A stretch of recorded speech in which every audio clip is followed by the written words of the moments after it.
Speaker, the UK condemns Russia's use of Russian state proxies such as the Wagner Group in Ukraine and globally.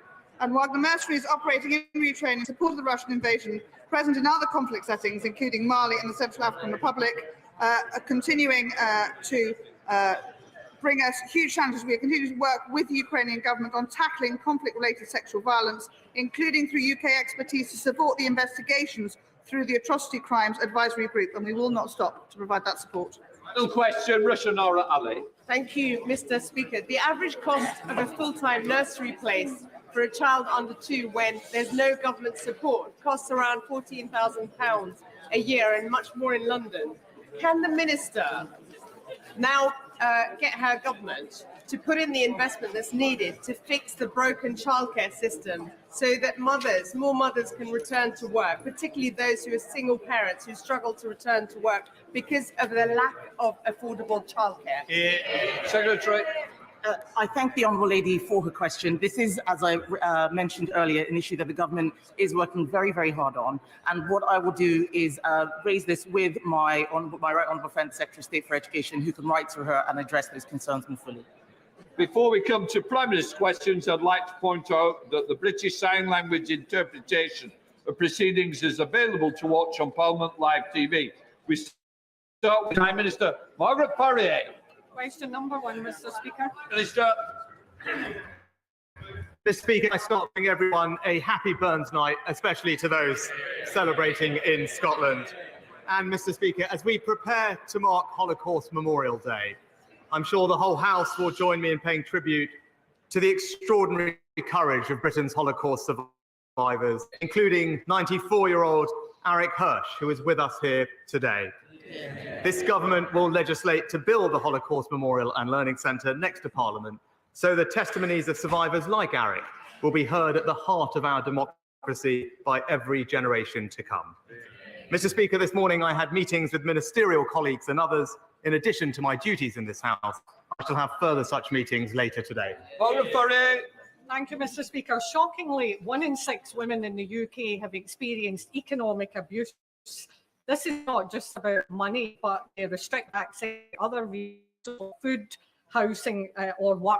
It's the lesser-known aspects of coercive control. It affects my constituents, the Prime Minister's constituents, and every member across this House. What plans does the Prime Minister have to review in detail government departments and policies, the way that government departments and policies can be exploited by abusers to ensure that these loopholes can be closed? Well, Prime Minister. Well, Mr. Speaker raises an important point, and let me assure her that this government is committed to tackling violence against women and girls. That's why we passed the landmark domestic abuse bill, introduced new offences, for example, coercion, coercive control, stalking and others, and we'll continue to do everything we can to ensure women and girls feel as safe as they deserve and rightly should be. Marco Longe. Thank you, Mr. Speaker. While I was disappointed that Dudley did not make the final cut in the latest Levelling Up funding round, I am, of course, pleased that we received the £25 million Towns deal, the brand new Duncan Edwards leisure facility, and a transport interchange project secured since my election in 2019. But our high street, Mr. Speaker, is on its knees. So will the Prime Minister meet with me and Dudley Council to discuss our levelling up bid and how we can ensure success in the next round? Well, Mr. Speaker, my honourable friend is a great advocate for his constituents. And I'm delighted that, thanks to his efforts, Dudley has received £25 million from the Towns Fund. I know there will be disappointment about the Levelling Up Fund, but all bids, including that made by Dudley Council, can receive feedback to strengthen their bid for future rounds of funding, and I would be very happy to meet him further to discuss. We now come to the Leader of the Opposition, Keir Starmer. Thank you, Mr. Speaker. This week we will remember the 6 million Jews murdered in the Holocaust and all those scarred by genocide since, as we mark Holocaust Memorial Day. We must all commit across this House to defeat prejudice and hatred wherever we may find it. To work for a better future, we must find light in the darkness. Could also join the Prime Minister in wishing everyone a happy Burns night. Mr. Speaker, Zara Alina was walking home from a night out with her friends when she was savagely attacked, assaulted and beaten to death. Zara was a brilliant young woman, a trainee lawyer with a bright future. Her killer is a violent, racist, woman-hating thug, not fit to walk the same streets. No. But that's precisely the problem. He was free to walk the same streets. Yeah. The inspectorate report into her case says that opportunities were missed by the probation service that could have prevented this attack and saved her life. Does the Prime Minister accept those findings? Yeah. Minister.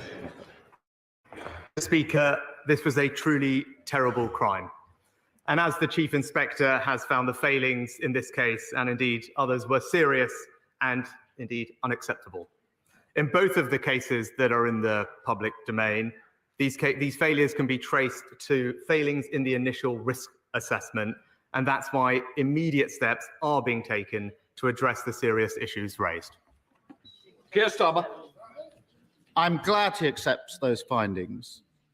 The report also says that staffing vacancies and excessive workloads contributed to those fatal failures. And it makes absolutely clear this was not a one-off. As the report says, these are systemic issues in the probation service. They're clearly ministerial responsibilities. Does the Prime Minister accept those findings as well? Prime Minister. Mr. Speaker, let me outline for the honourable gentleman exactly what steps we are taking, and that's to ensure that mandatory training to improve risk assessments is being put in place. It's mandating checks with the police and children's services before a probation officer can recommend to the court that a convicted offender begin a monitored offence, and in new places to guarantee the swift recall of offenders. And the action we are taking is already making a difference, as, for example, we see in the reduction of the number of electronically monitored curfews being given by the courts. Yes, Starmer. Mr. Speaker, it was Barking, Dagenham and Havering that tragically and fatally let Zara down. But across the country, probation services are failing. After a botched, then reversed privatisation, after a decade of underinvestment, it's yet another vital public service on its knees after 13 years of Tory government. I spoke to Zara's family this morning. It's hard to convey to this House the agony that they've been through. They say that the government has blood on their hands over these failings. He's accepted the findings of the report. Does he also accept what Zara's family say?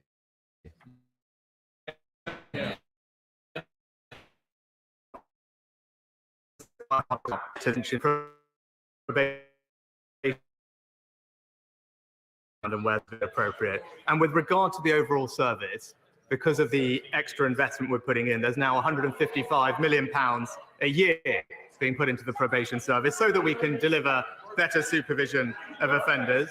There's also been an increase in the number of senior probation officers. But one of the other things we must remember, Mr. Speaker, if we do want to increase the safety of women and girls out on our streets, that we need tough sentencing. And that's why this government the old German opposition opposed. In light of the case of Zara, I really don't think the Prime Minister should be boasting about the protection that he's putting in place for women. And I'm not going to take lectures from him about that. Does the Prime Minister agree that any politician who seeks to avoid the taxes they owe in this country is not fit to be in charge of taxpayer money? Well, Mr. Speaker, I'm pleased to make my position on this matter completely clear to the House. The issues in question occurred before I was Prime Minister. With regard with regard to the appointment of the Minister without portfolio, the usual appointments process was followed. No issues were raised with me when he was appointed to his current role. And since I commented on this matter last week, more information has come forward. And that is why I have asked the independent advisor to look into the matter. Now, I obviously can't prejudge the outcome of that, but it is right that we fully investigate this matter and establish all the facts. Mr. Speaker, he avoided the question. I think anybody watching would think it's fairly obvious that someone who seeks to avoid tax can't also be in charge of tax. The Prime Minister can't to say that. Acknowledge that. Now, last week, the Prime Minister told this House that the chair of the Tory party had addressed his tax affairs in full, and there was nothing to add. This week, after public pressure, the House says the serious questions to answer. What changed? Prime Minister. Mr. Speaker, I know he reads from these prepared sheets, but he should listen to what I actually say.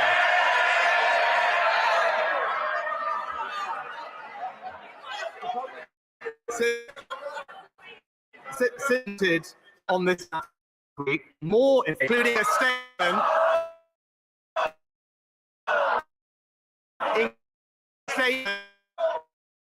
by the portfolio public domain, which why it's we publish facts. And Mrs. Let me step back. Let me take a step back. Now, of course, the politically expedient thing to do would be for me to have said that this matter must have been resolved by Wednesday at noon. But I believe in proper due process. That's why I did an independent advisor, and that's why the independent advisor is doing his job. But the opposition can't have it both ways. The shadow leader, also his party chair, both urged me and the government to appoint an independent advisor. And now he objects to that independent advisor doing their job. It's simple political opportunism, and everyone can see through it.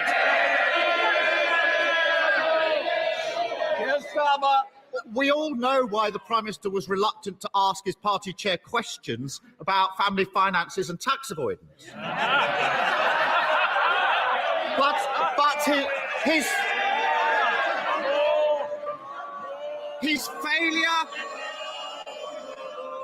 failure to sack him when the whole country can see what's going on shows how hopelessly weak he is. A Prime Minister overseeing chaos, overwhelmed at every turn. When ambulance will get to heart attack victims again. He can't say when the prison system will keep streets safe again. He can't even deal with tax orders in his own cabinet. Is he starting to... This job is just too big for him.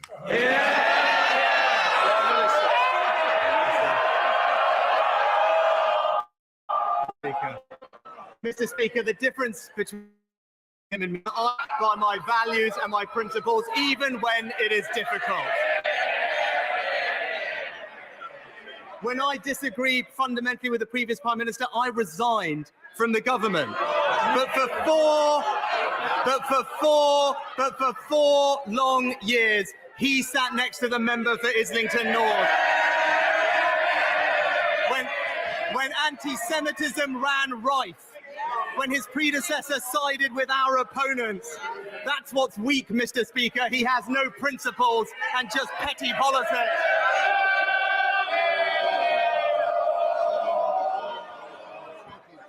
Thank you very much, Mr. Speaker. For our most vulnerable children, school is often their principal place of safety as well as education. But as reported in my review of school exclusions for the government in 2019, the unacceptable and illegal use of off-rolling is still shutting a worrying number of children out of the classroom, out of learning, and out of the protection they need from gangs, violence, and domestic abuse. And whilst there has been some impressive and excellent work done by the Department of Education to address this terrible practice, what more can my right honourable friend do to ensure that we now permanently exclude off-rolling from our schools?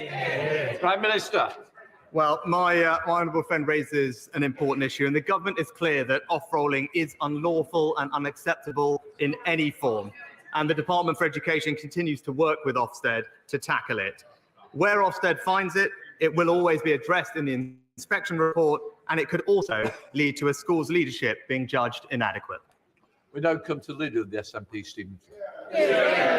Mr. Speaker, let me start by echoing the sentiments of the Prime Minister and the Leader of the Opposition in relation to Holocaust Memorial Day. Truly horrific crimes that we must never forget and endeavour to ensure are never repeated.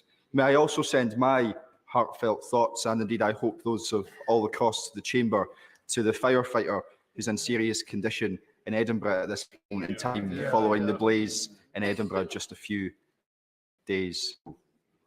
Mr. Speaker, may I ask the Prime Minister, what advice would he have for individuals seeking to protect their personal finances? Should they seek out a future chair of the BBC to help secure an £800,000 loan? Should they set up a trust in Gibraltar and hope that HMRC simply don't notice? Or should they do as others have done and simply apply for non-dom status? Prime Minister. Mr. Speaker, let me share with the honourable gentleman expressing my sympathies to the families and indeed the firefighter who's currently in hospital. I'm sorry to hear that and wish him a speedy recovery. Mr. Speaker, I'm proud of the record of this government is supporting the most vulnerable in our society. Just this winter, helping all families £900 for their energy bills, raising the national living wage to record levels and ensuring that our pensioners get the support they need. That's what this government is doing to ensure financial security in this country. What question that the Prime Minister thought I asked, but that certainly was not it, Mr. Speaker. But let's be clear about this. This is now a matter of the Prime Minister's own integrity and accountability. After all, when there was questions about the Home Secretary, the Secretary, and concerns about her role in relation to national security, he chose to back her. Now the chair of the Tory party, he's choosing to back him despite a £5 million penalty from HMRC. And of course, he's seeking to protect the former Prime Minister despite his cosy financial relationship with the chair of the BBC. It's a little wonder just the Tory party to be. Mr. Speaker, Mr. standing up is proper due process. Have an independent advisor. It's right that the advisor conducts his investigation.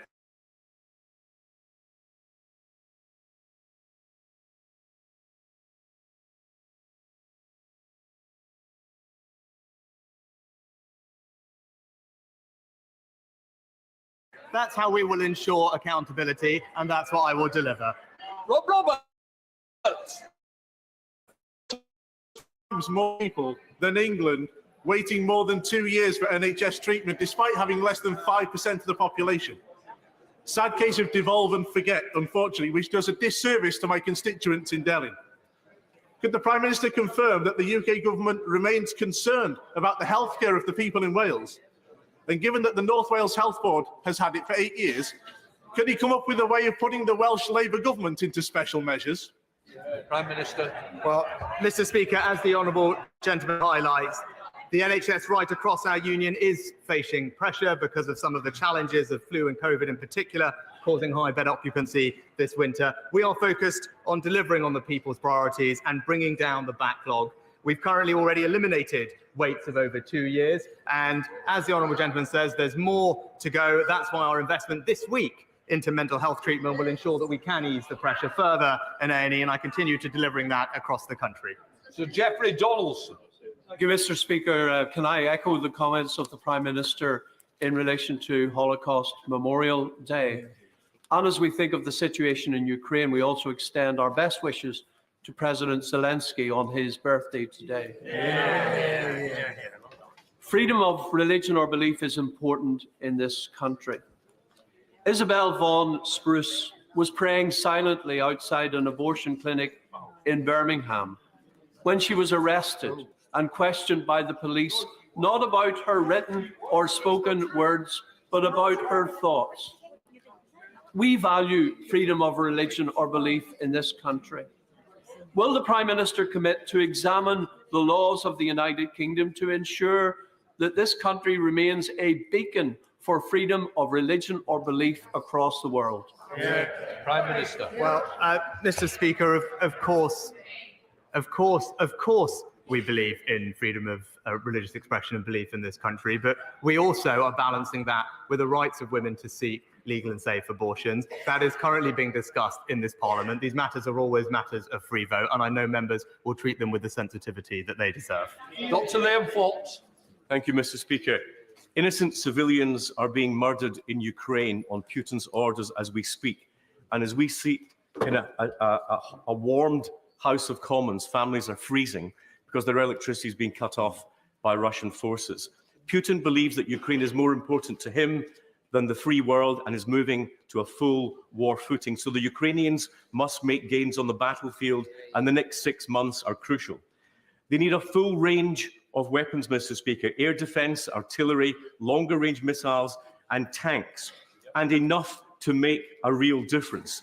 The UK has shown great leadership on this issue. Can I ask, therefore, my right honourable friend to use every means at his disposal, domestic and international, to honour the courage of the people of Ukraine and to defend the whole world order, because ultimately that is what we're really talking about.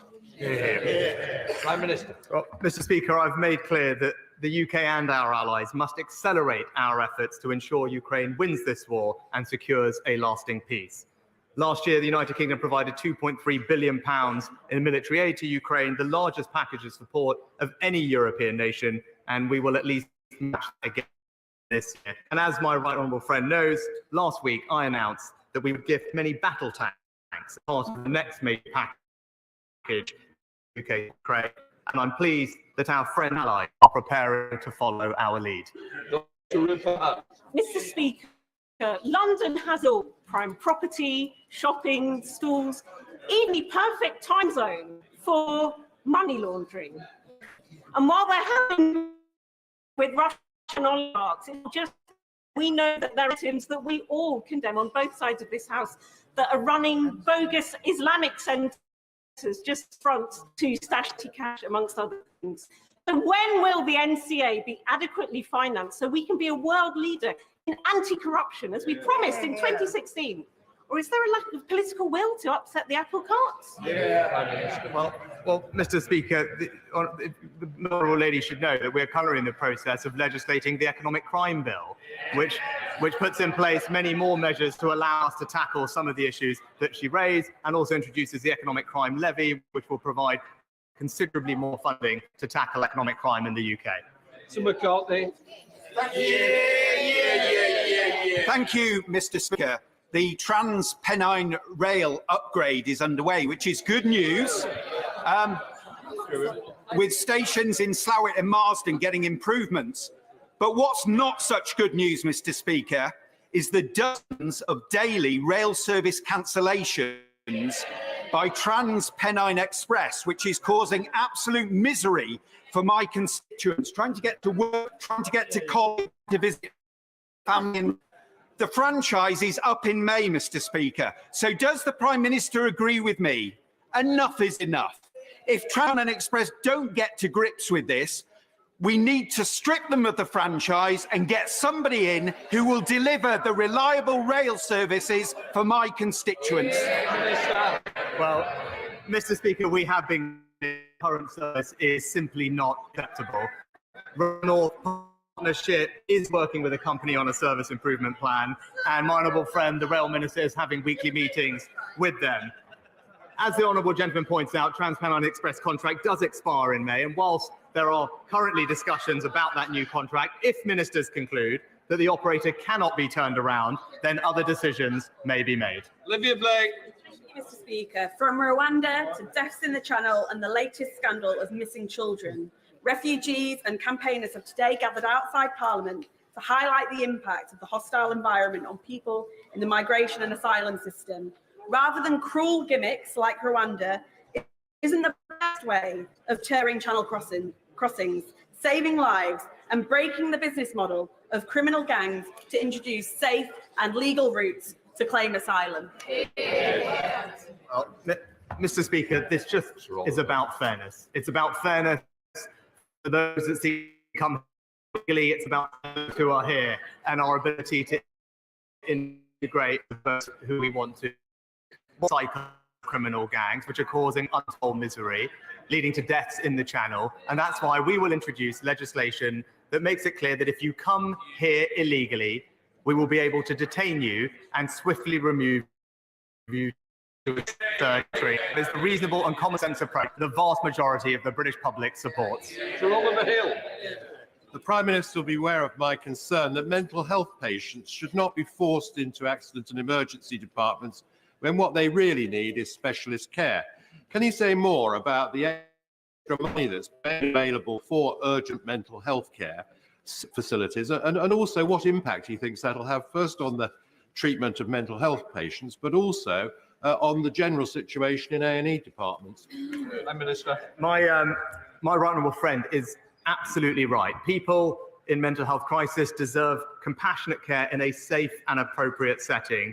And too often they end up in A&E when they should be receiving specialist treatment elsewhere.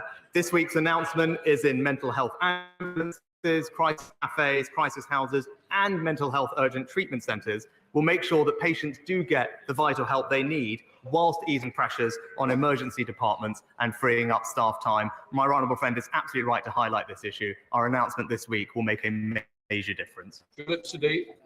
As a trustee of the Holocaust Memorial Day Trust, this week I was honoured to hear from Leah Lesnar, a Holocaust survivor who came to this country by herself at the age of 8 because her parents believed that the UK was a safe haven for vulnerable children. This week, I also read the government's own statistics, which said that there are 200 asylum-seeking, unaccompanied children who are missing from hotels in the UK.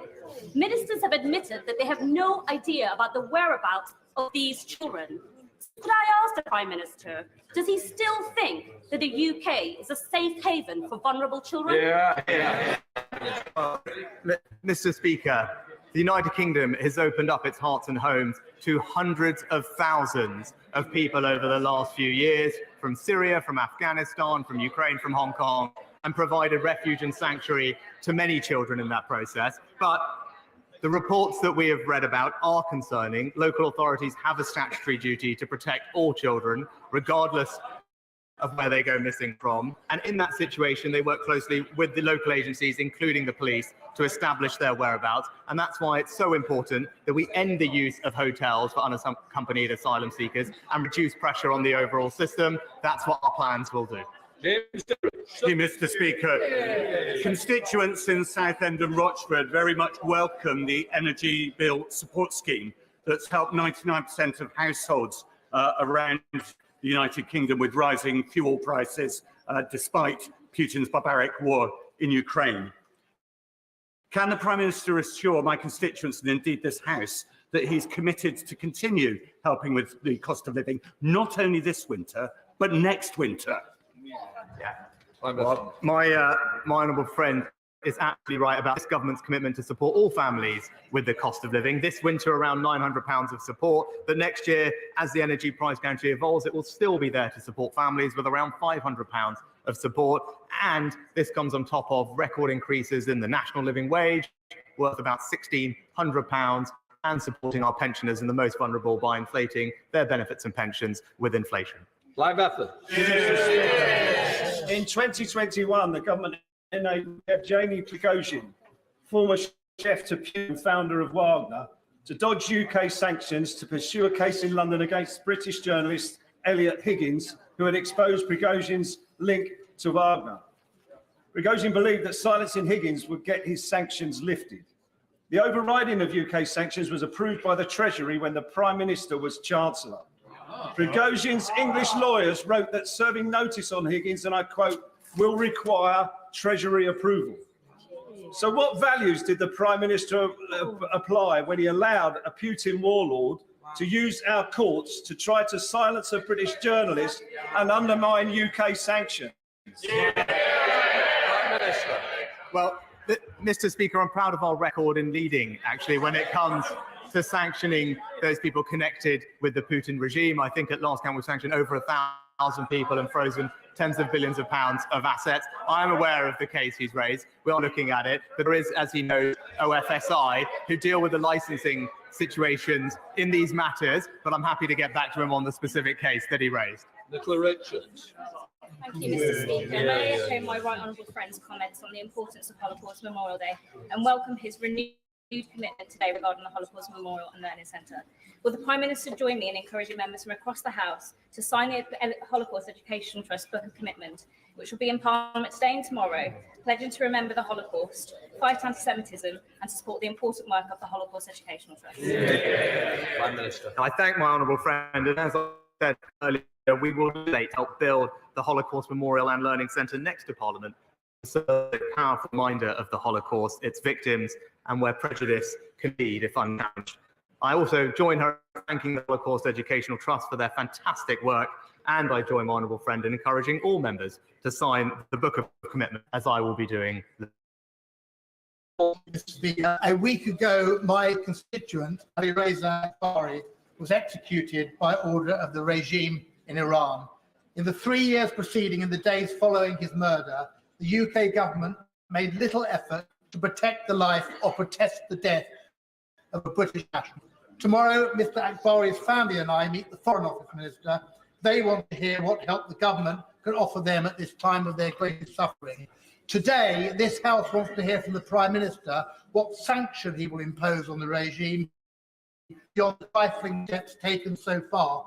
First of all, will he show some courage, follow the lead of the United States and the European Parliament, and prescribe the entire Revolutionary Guard Corps as a terrorist organisation? Prime Minister.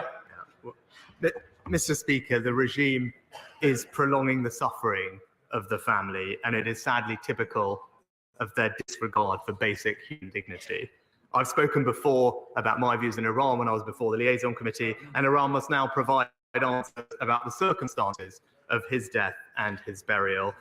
We have actually pressed the Iranian regime formally through their chargé d'affaires in London and the Foreign Ministry in Tehran, and will continue to do so until the family get the answers they deserve and have sanctions members connected to the case. Thank you, Mr. Speaker. Can I thank the Prime Minister and the Chancellor for visiting Hambden and Haslingden just last week to hear about the transformative difference that the Levelling Up funding will make. This is a historic investment with over £40 million secured.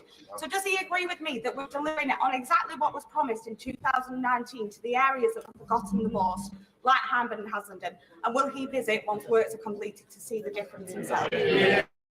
Well, my honourable friend is a fantastic champion for her local community, and the results, and the Chancellor and I were lucky to visit her last week. And as she pointed out, and as did many of the people that we spoke to, this was an area that had been forgotten, neglected for decades, but it's this government that is putting in the investment, spreading opportunity, making jobs, and making sure that people can feel enormously pride, a place.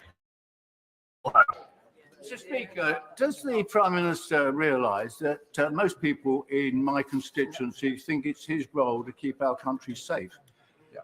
Is he aware that in all those years I've been in Parliament, I have never heard a situation where our army and armed forces are so run down that the chairman of the Defence Select Committee and the Secretary of State for Defence both say our armed forces have been hollowed out and are unfit to put a division into active service. What's he going to do about that? Prime Minister. Well, Mr. Speaker, the honourable gentleman seems to forget the fact that we've invested an extra £24 billion in our armed services. It's a record uplift in defence spending, ensures that we are one of the leading spenders on defence in NATO, and we continue to ensure that we have one of the best equipped fighting forces in the world. We can see by the recent announcement on tanks, we continue to lead the world when it comes to standing up for not just our safety, but the safety of our allies. Michael Penning. Thank you very much, Mr. Speaker. And as a former firefighter, the whole House will pray for the firefighter that's fighting for his life in Scotland today. Our emergency services go one way into the danger while we come the other way, and our thoughts and prayers should be with them. On a separate note, Prime Minister, the Cornwall Borough Council, the Conservative-led council in my constituency, have done a fantastic job in building new houses, social housing, council houses. Can the Prime Minister assure me that we're not going to be pushed into Green Belt any more than we have already? We can protect the Chilterns in my constituency. Yeah. Prime Minister. Well, Mr. Speaker, the honourable gentleman, I join him in praising the council for ensuring we build homes in the right places and make sure that our young people can fulfil the dream of home ownership. He's all day that government, our precious graces, and the recent changes to our planning reforms will ensure that we can protect the green belt everywhere and his local community, others benefit protections as we keep our local areas beautiful. Martin Day. Thank you, Mr. Speaker. UK in a Changing Europe has reported that at the end of 2022, 60% of voters said their cost of living had increased and 38% that their personal finances had been negatively affected from not being a member of the European Union. While OBR forecasts a 4% reduction in GDP, only 2/5 of which have already happened. Surely the Prime Minister would agree with me, with the electorate and the experts, that Brexit has only served to exacerbate cost of living and economic challenging facing these islands. Mr. Speaker, Russia's illegal war in Ukraine, the impact it's had on energy supplies, has nothing to do with Brexit, Mr. Speaker. But what we are doing is ensuring that we can support families with those cost of living pressures. That's why we provided £900 of support this winter with energy bills. That's why we're increasing the national living wage to record levels. And we will continue to stand behind Britain's families until we can bring inflation back down to where it belongs. Virginia Cross. Mr. Speaker, I know the Prime Minister will share my concerns at the news this morning that 730 people may lose their jobs at the Two Sisters Chicken Factory in Llangefni, one of the largest employers on Ynys Môn. What support can the government offer to both my constituents who are affected by this devastating news and the wider community at this difficult time?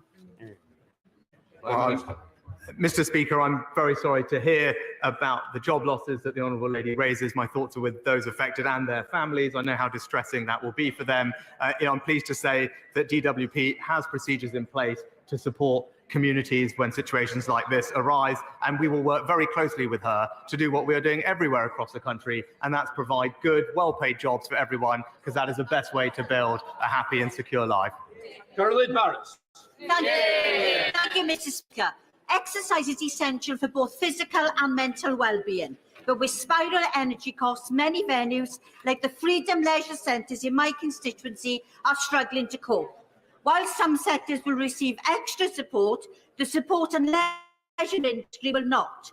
If the Prime Minister agrees with me that this sector is vital to the long-term health of our communities, why is his government not providing them with the financial support they need to thrive? Prime Minister. Well, of course, I agree, Honourable Lady, that exercise and legislation are important. We provide significant support to them during COVID and beyond. And we've got energy price now that has out scheme after the current one expires. It provides considerable support to all sorts of organisations up and down the country, and I'm sure it would benefit many businesses and organisations in her constituency. I understand that the case referred to by the Right Honourable Member for Lagan Valley is currently before the courts. It is therefore covered by the House's sub judice resolution and should not be referred to in this House. It is, of course, open to any member to ask I waive the resolution in particular case, but that has not happened in this case, and so therefore should not be discussed at all. I'm going to leave it at that. Right. Sends PMQs before I call the urgent question.